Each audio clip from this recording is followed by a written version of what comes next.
生了，晋升要是受到了干扰，那可是轻则受伤，重则丧命。看来这小家伙得退场了。唉，可惜了。哼，萧炎，看见没有，连老天都在帮我。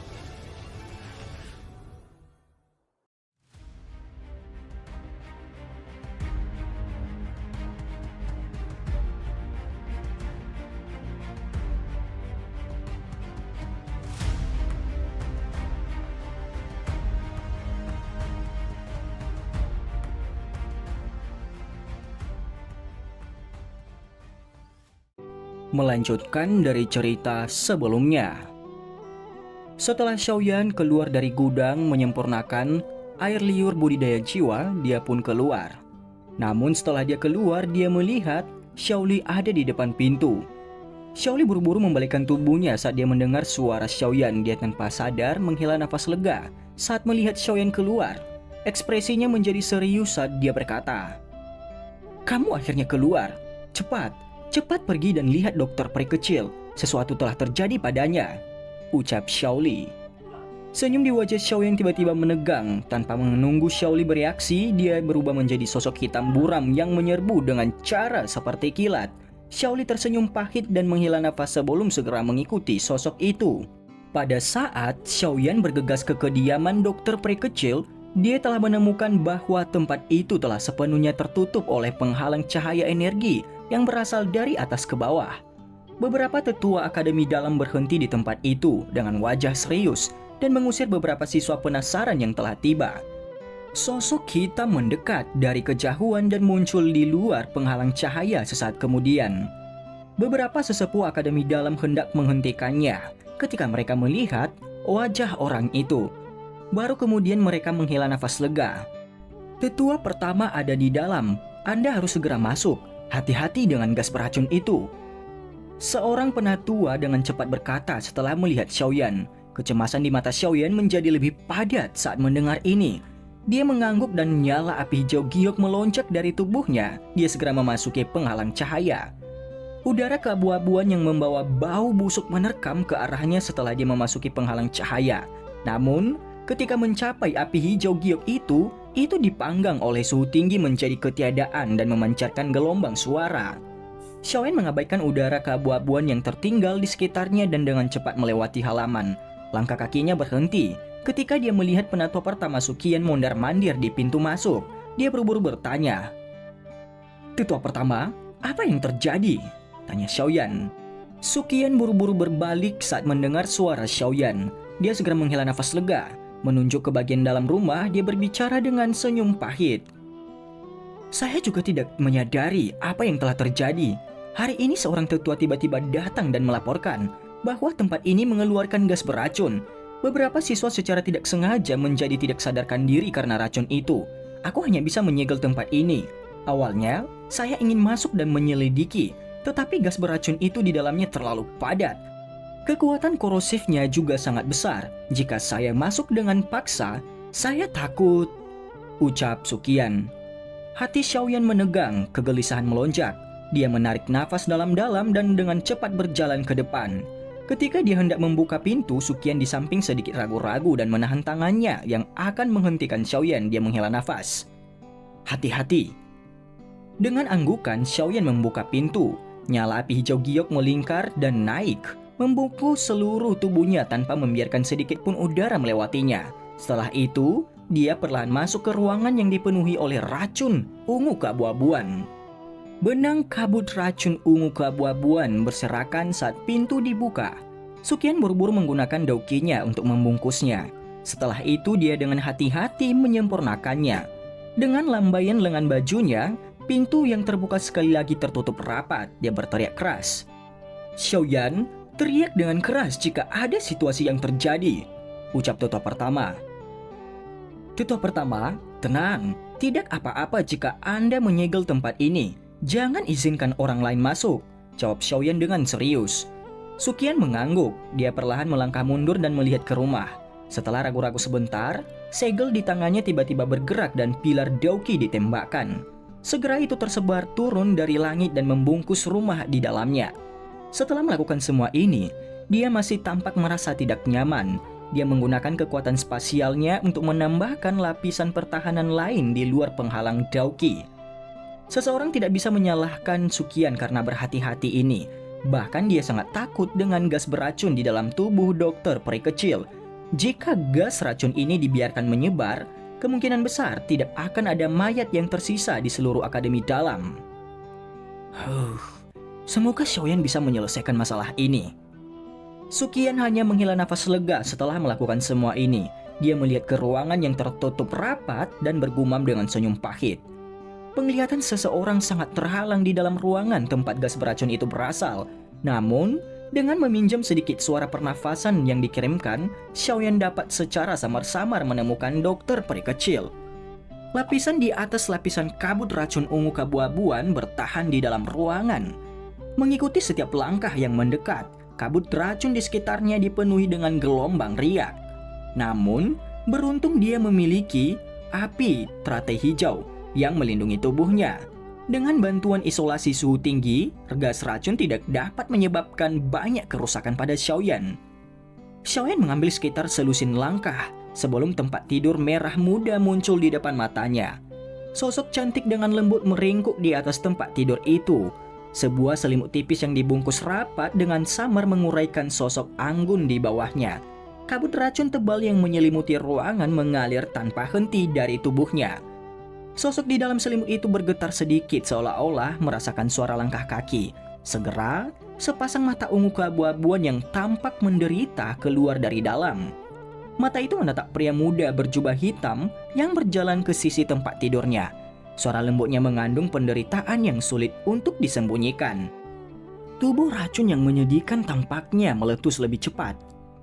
Meskipun Xiaoyan sudah lama mengantisipasi hal ini, wajahnya masih berubah tanpa sadar saat mendengar kata-kata itu.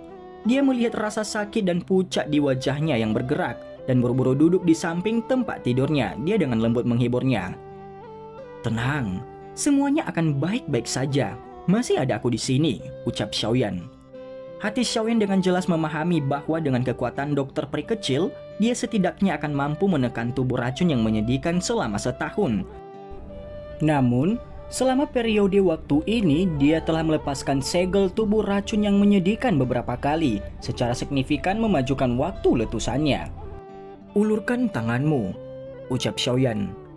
Dokter peri kecil ragu-ragu sedikit ketika dia mendengarnya, tetapi dia mengulurkan lengan panjangnya yang halus dari bawah selimut.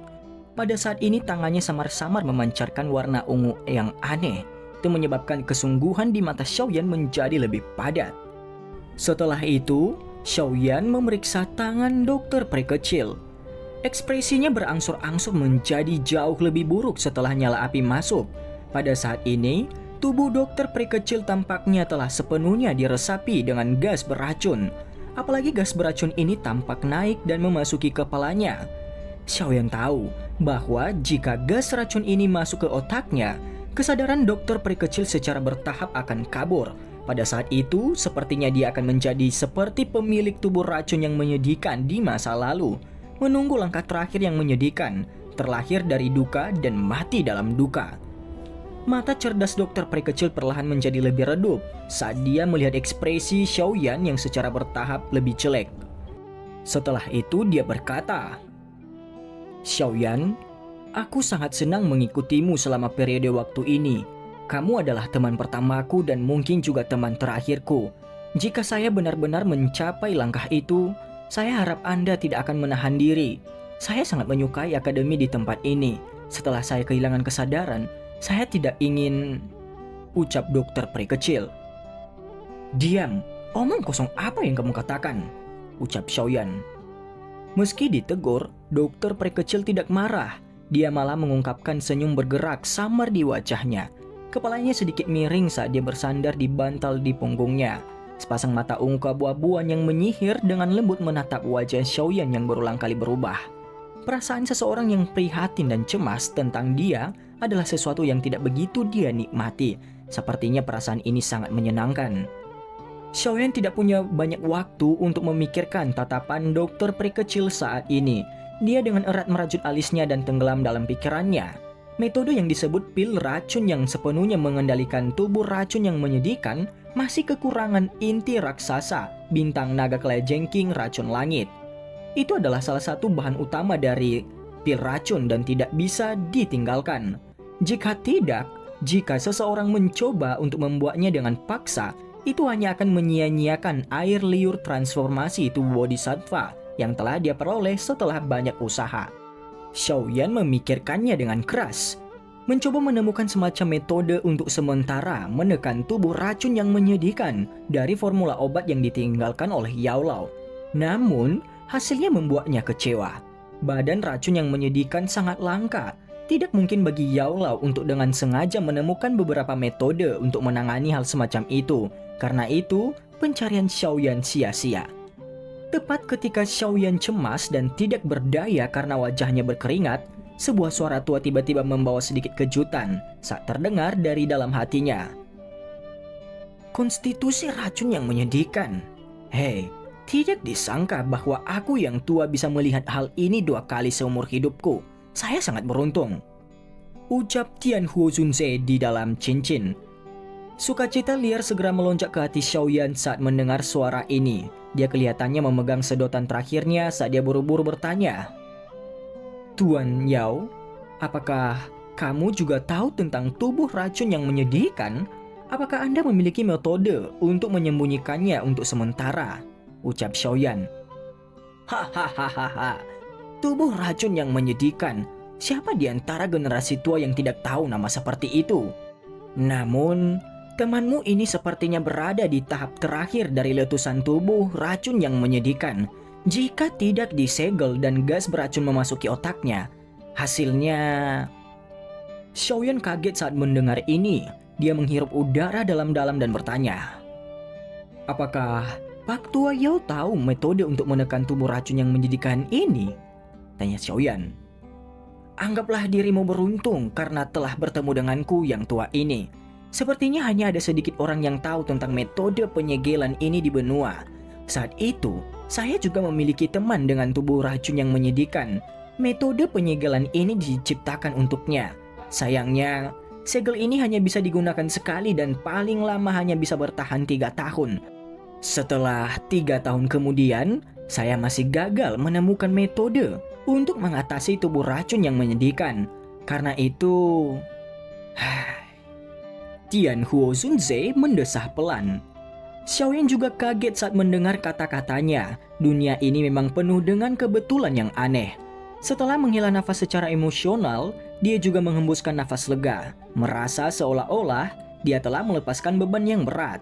Segel 3 tahun sudah cukup. Dia tidak percaya bahwa dia tidak akan bisa mendapatkan apa yang disebut inti monster raksasa binatang kalajengking naga racun langit dalam waktu 3 tahun. Segel ini disebut segel api sepanjang hari. Ini meminjam kekerasan positif dalam metode Ki afinitas api untuk menekan gas beracun. Saat ini, api surgawi yang Anda miliki di dalam tubuh Anda dapat mengoptimalkan efek segel ini. Di bawah ini ada metode penyegelan. Suara Tian Huozunze baru saja terdengar saat sebuah pesan muncul di benak Xiaoyan. Dia dengan cepat menerimanya. Xiaoyan menutup matanya dengan erat. Sesaat kemudian, dia akhirnya mulai membukanya perlahan. Ekspresinya berangsur-angsur pulih dari penampilan normalnya. Dia mengangkat matanya, melirik dokter peri kecil di tempat tidur, dan tertawa pelan. Ada metode untuk menekannya. Dokter peri kecil terkejut saat mendengar ini dan sukacita mengalir dari wajah dokter peri kecil. Xiaoyan juga tersenyum saat dia melihat ekspresi. Xiaoyan juga tersenyum saat melihat ekspresi dan reaksi dari dokter peri kecil. Setelah itu dia tampak teringat sesuatu dan tanpa sadar dan batuk kering. Untuk menggunakan segel ini, Anda harus melepaskan pakaian Anda, ucap Xiaoyan. Kata-kata Xiaoyan baru saja terdengar ketika wajah cantik dokter peri kecil tiba-tiba berubah menjadi panas membara. Dia menoleh ke satu sisi dan tidak berani melihat Xiaoyan. Dan cerita pun bersambung. Terima kasih telah mendengarkan cerita selanjutnya. Dan sampai jumpa.